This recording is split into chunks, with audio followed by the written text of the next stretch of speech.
GVMC పాలక వర్గంలో యాదవులకు సముచిత స్థానం కల్పించాలని జిల్లా యాదవ సంఘం నాయకులు పిన్నింటి ఆదిమూర్తి డిమాండ్ చేశారు. ద్వారకా నగర్ పౌర గ్రంథాలయంలో మంగళవారం జరిగిన విలేకరుల సమావేశంలో ఆయన మాట్లాడారు. జీవీఎంసీ కార్పొరేషన్ పరిధిలో 22 మంది కార్పొరేటర్లు యాదవులు ఉన్నారని, గత వైఎస్ఆర్సీపీ ప్రభుత్వం యాదవ మహిళలకు మేయర్ పదవి కేటాయించి యాదవులకు సముచిత స్థానం కల్పించిందన్నారు. ప్రస్తుత కూటమి ప్రభుత్వం కూడా అదే రీతిలో యాదవులకు మేయర్ పదవి, ఒక డిప్యూటీ మేయర్ పదవి కేటాయించి యాదవులను గౌరవించాలని కోరారు. ప్రస్తుత మేయర్ను కొనసాగించిన అభ్యంతరం లేదన్నారు. గత శాసనసభ ఎన్నికల్లో కూటమి గెలుపుకు యాదవ సామాజిక వర్గం కృషి చేసిందని గుర్తు చేశారు. ఒమ్మి కనకరాజు మాట్లాడుతూ ఉత్తరాంధ్ర జిల్లాలో 16 లక్షల వరకు యాదవులున్నా దానికి తగినట్టు ఎమ్మెల్సీలు, మంత్రి పదవులు దక్కడం లేదన్నారు. నమస్తే అండి, నా పేరు నక్కా పద్మ యాదవ్. ఇప్పుడు రానున్న మేయర్ ఎలక్షన్ కోసం మాత్రం మా కూటమి ప్రభుత్వం, మా కుటుంబం అనుకుంటున్నాం. ఇదంతాను మరి మాకు అన్యాయం చేయరని మేము ఎదురు చూస్తున్నాం.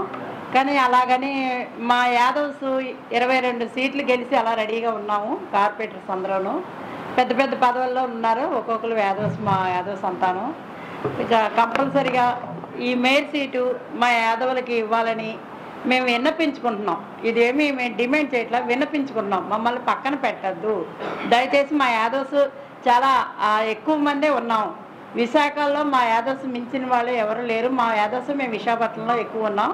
అందు గురించని తప్పనిసరిగా ఈ కూటమి ప్రభుత్వాన్ని మాత్రం మేమైతే వేడుకుంటున్నాం. మా యాదవ్ సీటు పక్కకి వెళ్ళకూడదు, మా సీటు మాకు ఇవ్వాలి, మేయర్గా మా యాదవ్ సీటు ఇవ్వాలని చెప్పి మేము కోరుకుంటున్నామండి.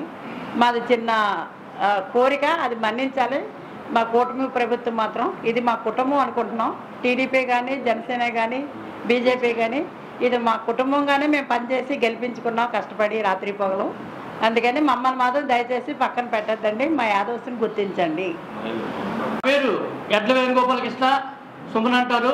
నేను జిల్లా సంఘంలో అనేక పదవులు చేస్తున్నాను. వర్కింగ్ ప్రెసిడెంట్గా, వైస్ ప్రెసిడెంట్గా ఇప్పటి నుంచి 32 సంవత్సరాలు బట్టి నేను మా జిల్లా సంఘంలో పనిచేస్తున్నాను. ఇప్పుడు ఏ రోజైతే కార్పొరేషన్ అయిందో, ఎన్ఎస్ఎన్ రెడ్డి గారు మేయర్ అయ్యారో ఆ రోజు మాకు పల్ల సూర్యనారాయణ గారికి డిప్యూటీ మేయర్ ఇచ్చారు. ఆ రోజు నుంచి కంటిన్యూ మేము మా సంఘం పార్టీలకి ఏవైతే ఉన్నా ఆ పార్టీకి పనిచేస్తున్నామో. ఆ తర్వాత మాకు మేయర్గా మళ్ళీ మాకు రాజన్ రమణ్ గారు ఎన్నికయ్యారు. ఆ తర్వాత మళ్ళీ మాకు మొన్న ఎప్పుడైతే 22 మంది కార్పొరేటర్లు వచ్చారో ఆ రోజు మమ్మల్ని గుర్తింపి ఒకే ఒక మహిళ అయినా అత్యధిక మెజార్టీతో వచ్చిన మహిళ మేయర్ ఇచ్చారు. ఆ మేయర్ 4 సంవత్సరాలు అయ్యి 5 సంవత్సరాలు కంటిన్యూ అయిపోవాలని అయితే కోరుకున్నాం. ఎందుకంటే ఈ మధ్య అసలు తీయవలసిన అవసరం అయితే లేదు. కానీ చేస్తున్నారు, తీశారో లేదో తెలియదు. కానీ మాకైతే మా పదవులు, మాకు యాదవులకు అన్యాయం జరుగుతుంది.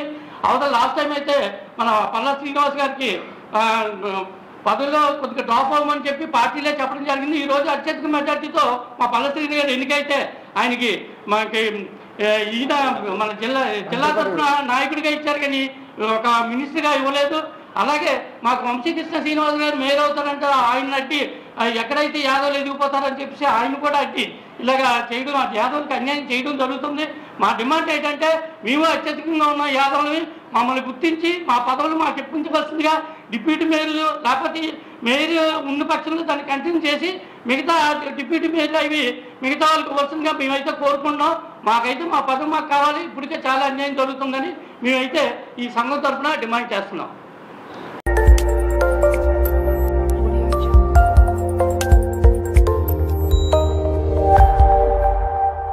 Audio Jungle.